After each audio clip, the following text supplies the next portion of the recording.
അല്ല, ഇത് എബ്രഹാം കലമണ്ണിൽ എന്ന് പറയുന്ന ഒരാൾ തീരുമാനിക്കേണ്ട ഒരു വിഷയമല്ല. ഒന്ന്, ഗവൺമെൻറ്റിൻ്റെ ഭാഗത്തു നിന്നും അതിനുള്ള ഉത്തരവുണ്ടാകണം. ഇത് താത്വികമായി അല്ലെങ്കിൽ ഇൻ പ്രിൻസിപ്പൽ സാങ്ഷൻ കിട്ടണം. ഇതൊന്നും ആയിട്ടില്ല. ഇതെല്ലാം പറയുന്ന എബ്രഹാം കലമണ്ണി എന്ന് പറയുന്ന ഒരു വ്യക്തി മാത്രമാണ്. പക്ഷേ ഇതിലൊരു എന്തുകൊണ്ട് ഇവിടെ വിമാനത്താവളം പാടില്ല എന്ന് വളരെ വ്യക്തമായി സുപ്രീം കോടതി, ഗ്രീൻ ട്രിബ്യൂണൽ തുടങ്ങിയിട്ടുള്ള ഭരണഘടനാ സ്ഥാപനങ്ങൾ വളരെ വ്യക്തമായി ഉത്തരവിലൂടെ അത് ബോധ്യപ്പെടുത്തിയിട്ടുള്ളതാണ്. പിന്നെയും ഇത് കുത്തിപ്പൊക്കുന്നതിൻ്റെ കാരണം എന്താണ്? ഇതിൻ്റെ പിന്നിൽ കുറേ ദുരൂഹതയുണ്ട്. കാരണം ഒരു പാടശേഖരം മുഴുവൻ മണ്ണിട്ട് നികത്തിയെടുത്താൽ ഒരു റിയൽ എസ്റ്റേറ്റ് ബിസിനസ്സിന് പറ്റുമെന്ന് മനസ്സിലാക്കിയതുകൊണ്ടാണ് ഈ ആറന്മുളയിൽ തന്നെ വിമാനത്താവളം വേണം എന്ന് ശഠിക്കുന്നത്.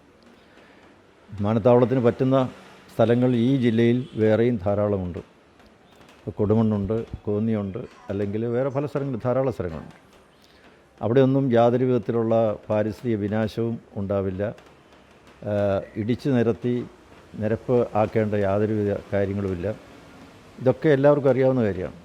പക്ഷേ അതിനെക്കുറിച്ചൊന്നും ശ്രദ്ധിക്കാതെ ആറന്മുളയിൽ തന്നെ ഈ പാടശേഖരം മണ്ണിട്ട് നികത്തിക്കൊണ്ട് തന്നെ ഒരു വിമാനത്താവളം ഉണ്ടാക്കുക എന്നുള്ള ലക്ഷ്യത്തോടു കൂടി പ്രവർത്തിക്കുന്നതിൻ്റെ പിന്നിൽ ഒട്ടേറെ നിഗൂഢതകളുണ്ട്. എന്തുകൊണ്ട് ഇവിടെ പാടില്ല എന്ന് പറഞ്ഞു?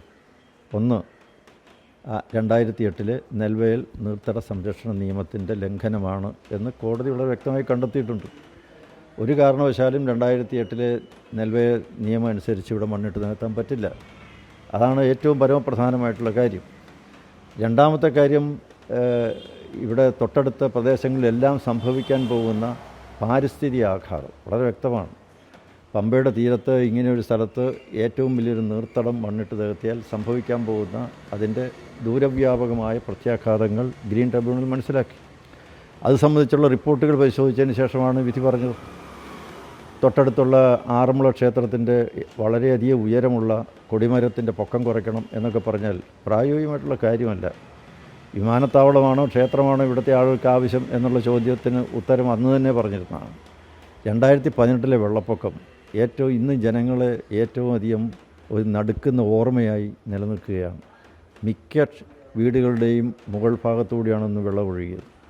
വാസ്തവത്തിൽ ഈ ഒരു പാടശേഖരം മണ്ണിട്ട് അന്ന് നികത്തിയിരുന്നുവെങ്കിൽ, വിമാനത്താവളം ഇവിടെ ഉണ്ടായിരുന്നുവെങ്കിൽ ഈ പ്രദേശത്തെ ഒരു 6 ഗ്രാമങ്ങളെങ്കിലും ഒഴുകിപ്പോയാൽ. കാരണം അന്ന് പമ്പയിലെ വെള്ളം നിലനിർത്തിയത് 9 മണിക്കൂർ സമയം വെള്ളം പൊങ്ങാതെ അതേ ലെവലിൽ നിലനിർത്തിയത് ഈ പാടശേഖരം മുഴുവൻ വെള്ളം നിറയാൻ വേണ്ടി എടുത്ത സമയം കൊണ്ടാണ്. അത് മനസ്സിലാക്കാൻ ഇവിടുത്തെ ജനങ്ങൾക്ക് കഴിയുന്നുണ്ട്. അപ്പോൾ ഇത് മണ്ണിട്ട് നികത്തിക്കഴിഞ്ഞാൽ ഈ പരിസര പ്രദേശത്ത് ഈ പമ്പയുടെ തീരത്തുള്ള 6-7 ഗ്രാമങ്ങൾ ഒന്നാകെ ഒഴുകിപ്പോവുക തന്നെ ചെയ്യും. 2018 ഒഴുകിപ്പോയേനെ. ഇതെല്ലാം യാഥാർത്ഥ്യങ്ങളാണ്.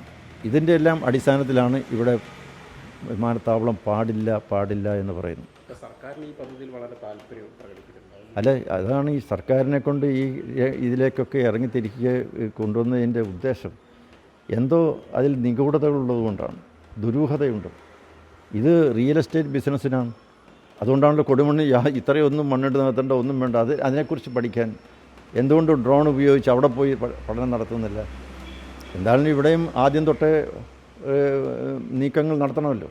ആദ്യം ഇതിന് ഫീസിബിലിറ്റി സ്റ്റഡി നടത്തണം, വയബിലിറ്റി സ്റ്റഡി നടത്തണം, എൻവയോൺമെൻറ്റൽ ഇമ്പാക്റ്റ് അസസ്മെൻറ്റ് സ്റ്റഡി നടത്തണം, എന്തെല്ലാം സ്റ്റഡികൾ നടത്തണം. അത് ഇനിയും നടത്തണമല്ലോ. ആ സ്റ്റഡി അവിടെ പോയി നടത്തിയാൽ പോരെ?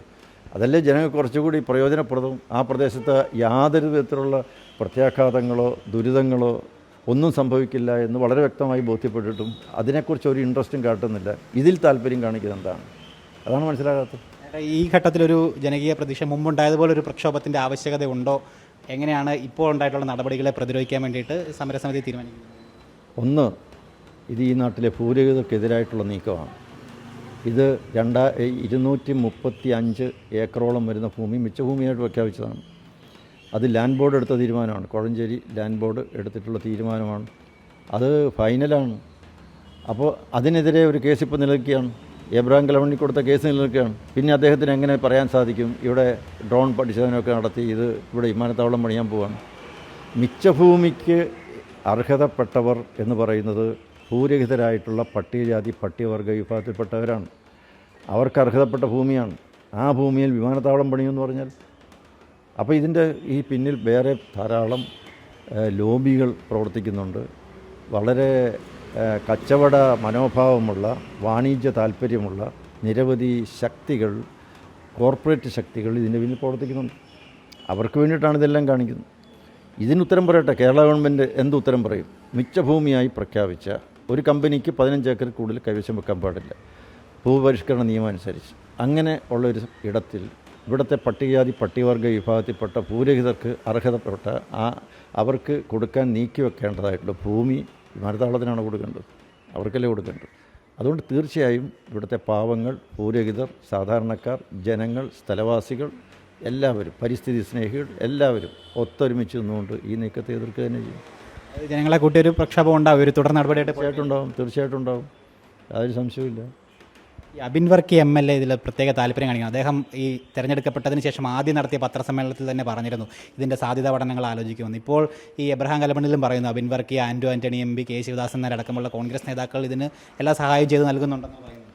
അല്ല, പണ്ടും ഇതിനു മുമ്പും ഈ വിമാനത്താവളത്തിനെതിരെ പ്രക്ഷോഭം നടന്നപ്പോൾ അതിന് തടസ്സവാദങ്ങൾ ഉന്നയിച്ച് പ്രക്ഷോഭത്തെ തകർക്കാൻ വേണ്ടി ശ്രമിച്ചവർ ഇവിടുത്തെ MPയും MLAയും ഒക്കെ തന്നെയാണ് അന്നും. അവർ തന്നെയല്ലേ ഇപ്പോഴും. അവർക്ക് ആ നിലപാടല്ലേ സ്വീകരിക്കാൻ പറ്റുള്ളൂ.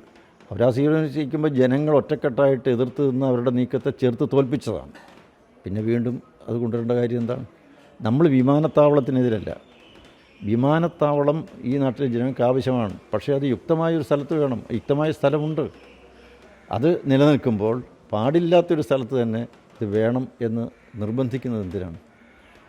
ചോദ്യം അതാ. CPM-ന്റെ PK ശ്രീമതി ടീച്ചറും ഇതിലൊരു ഇതിനെ അംഗീകരിച്ചുകൊണ്ടാണ് രംഗത്ത് വന്നിരിക്കുന്നത്. ആരാ? PK Shrimati teacher. അല്ല, അതൊക്കെ എനിക്കറിഞ്ഞുകൂടാ. CPM ഈ വിമാനത്താവളത്തിനെതിരായിട്ട് പ്രക്ഷോഭം നടത്തിയ അന്ന് VS അച്യുതാനന്ദനും ഒക്കെ വളരെ ശക്തമായിട്ട് ഈ പ്രക്ഷോഭത്തിൻ്റെ പിന്നിലുണ്ടായിരുന്നു. സുഗതകുമാരി ഉണ്ടായിരുന്നു, തോമസ് ഐസക് ഉണ്ടായിരുന്നു, പിന്നെ ബിനോയ് വിശ്വം ഉണ്ടായിരുന്നു, CPIയുടെ എല്ലാ നേതാക്കന്മാരുണ്ടായിരുന്നു, പ്രസാദ് ഉണ്ടായിരുന്നു. ഈ പ്രസാദായിരുന്നു വളരെ സജീവമായിട്ട് രംഗത്തുണ്ടായിരുന്നു. അങ്ങനെ എല്ലാവരും, VM സുധീരനുണ്ടായിരുന്നു. അങ്ങനെ എല്ലാവരും കൂടി നടത്തിയൊരു പ്രക്ഷോഭമാണ്. ആ പ്രക്ഷോഭത്തെ തള്ളിപ്പറയാണ്, തങ്ങൾ നടത്തിയ പ്രക്ഷോഭത്തെ ഇനി തള്ളിപ്പറയാനാണ് CPM തയ്യാറാകുന്നതെങ്കിൽ അത് അവരെ സംബന്ധിച്ചിടത്തോളം അവർ പുനഃപരിശോധിക്കേണ്ട വിഷയമാണ്. 10 വർഷം മുമ്പ് ഇല്ലാതാക്കിയ ഒരു പദ്ധതി വീണ്ടും തുടങ്ങുമ്പോൾ അതിൻ്റെ എന്തെങ്കിലും അഴിമതി ആരോപണം നിങ്ങൾ സംശയിക്കുന്നുണ്ടോ? അല്ല, ഉണ്ടല്ലോ. ഞാൻ പറഞ്ഞ അത് ഇനി വരേണ്ടതാണ്. ദുരൂഹമാണ്. ഞാൻ ഇപ്പോൾ അത്രയും പറയുന്നു. ദുരൂഹതയുണ്ട്. റിയൽ എസ്റ്റേറ്റ് ബിസിനസ്സാണ് അവരുടെ മുന്നിലുള്ളത്.